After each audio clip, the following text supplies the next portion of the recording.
नमस्कार किसान भाइयों, आज की इस वीडियो में मैं आपको बताऊंगा बासमती की खेती करने वाले किसानों के लिए टॉप 5 बासमती की कौन कौन सी वैरायटीज हैं और मेरा एक्सपीरियंस किस वैरायटी के साथ अच्छा रहा है। और दोस्तों, पूरी आपको जानकारी देंगे बासमती के बारे में, कौन सी वैरायटी अपने खेत में लगा के आपको क्या फायदा मिलेगा, क्योंकि इस बार उम्मीद है कि हमारे किसान भाइयों को इस बार बासमती धान का रेट अच्छा मिलेगा, ताकि हमारे किसान भाइयों को पीछे अन्य फसलों में जो नुकसान हुआ है उसकी बासमती की फसल से भरपाई हो सके।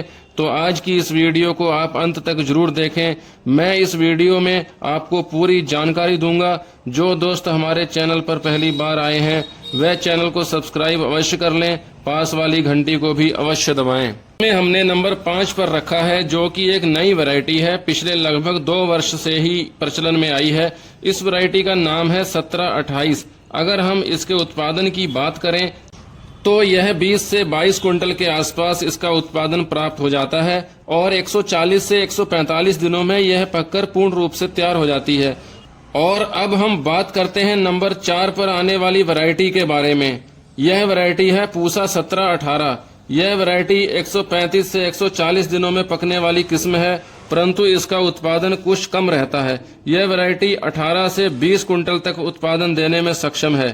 किसान भाइयों, अब हम बात करेंगे नंबर 3 पर आने वाली बासमती की वैरायटी के बारे में। बासमती की वैरायटी की यह किस्म बासमती पूसा 1692 के नाम से आती है। इस वैरायटी का उत्पादन बेशक 20 से 22 कुंटल के आसपास रहता है, परंतु इसके चावल की क्वालिटी सबसे बेहतरीन क्वालिटी के चावलों में से एक है। इस वैरायटी का जो मंडी प्राइस मिलता है बहुत ही शानदार मिलता है और यह बड़ी ही आसानी से बिक जाती है।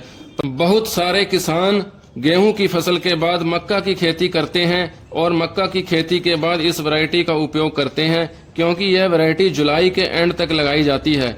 इस किस्म को बहुत लेट लगाने के बावजूद भी इसका उत्पादन 15 से 18 कुंटल तक उत्पादन प्राप्त हो जाता है। तो ऑल ओवर हमने इस किस्म को नंबर 3 पर रखा है। यह बासमती की किस्म 115 से 118 दिनों में पककर पूर्ण रूप से तैयार हो जाती है। और अब हम बात करेंगे नंबर 2 पर जो वैरायटी आती है, उसका नाम है पूसा 1509। यह वैरायटी मात्र 115 दिनों में पककर तैयार हो जाती है, परंतु इस वैरायटी में कुछ खास बातों का ध्यान रखना होता है। इस किस्म को किसान भाइयों को थोड़ा जल्दी लगाना होता है। अगर आप अपने खेत को जल्दी खाली करना चाहते हैं तो आप इस वैरायटी का चुनाव कर सकते हैं। इस धान की कुछ समस्या यह है कि इसके चावल की क्वालिटी थोड़ी सी बासमती धान के लेवल से कम मिल पाती है, लेकिन इसका फायदा उन किसान भाइयों को अधिक है जिन्होंने इसके बाद में आलू की खेती करनी है, मटर की खेती करनी है, गन्ने की खेती करनी है।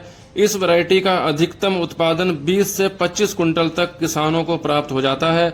हमारे पश्चिमी उत्तर प्रदेश में बहुत सारे किसान भाई इसे साठे धान के रूप में भी लगाते हैं, यानी कि मार्च के महीने में मटर आलू की खेती के बाद में उस समय लगाई गई यह वैरायटी 15 जून तक पककर तैयार हो जाती है। इस समय इसका उत्पादन 28 से 30 कुंटल तक भी प्राप्त हो जाता है। इसका मंडी भाव अधिक मिलने के कारण किसानों को प्रति एकड़ 80 से 90 हजार तक प्रति एकड़ का मुनाफा हो जाता है।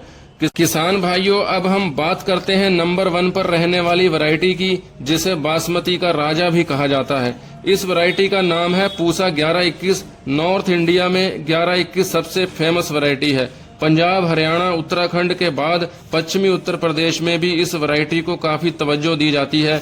इस वैरायटी को मंडी का गोल्ड भी कहा जाता है, यानी कि मंडी का सोना भी कहा जाता है, क्योंकि इस वैरायटी का उत्पादन भी अधिक है, इसमें बीमारियां भी कम आती हैं। ऑल ओवर इसका रिजल्ट काफी अच्छा रहता है।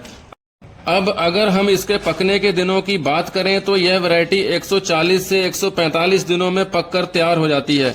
उत्पादन नॉर्मली वर्षा ऋतु के हिसाब से 20 से 25 कुंटल तक प्राप्त हो जाता है। और दोस्तों, इस धान की पराली पशुओं को भी खिलाई जाती है। इसकी पराली पशु बड़े चाव से खाते हैं। यह वैरायटी पराली में भी नंबर 1 है और धान के उत्पादन के साथ साथ रेट में भी नंबर 1 पर रहती है। इस वैरायटी को हमने ऑल ओवर नंबर 1 पर रखा है। यह बासमती पूसा 1121 है। हमने अपनी ओर से बेहतरीन कोशिश की है। आपको शायद किसी और वैरायटी का अच्छा रिजल्ट मिला हो, लेकिन मैंने अपनी ओर से टॉप वैरायटीज आपको बताई हैं। अब किसान भाइयों आपको बताना है कि आपको कौन सी वैरायटी का उपयोग करके आपको अच्छा रिजल्ट प्राप्त हो पाया है और अपने एरिया का नाम भी बताइएगा और आपके द्वारा लगाई गई वैरायटी के बारे में भी बताइएगा ताकि लोगों को सही जानकारी मिल सके। वीडियो काफी शानदार थी। वीडियो को दबाकर लाइक कीजिए, लाइक से ज्यादा शेयर भी जरूर करें ताकि अन्य किसानों तक हमारी वीडियो पहुंच सके। चैनल से जुड़ने के लिए चैनल को सब्सक्राइब करना बिल्कुल भी ना भूलिएगा। फिर से मिलेंगे एक नई वीडियो में। धन्यवाद किसान साथियों।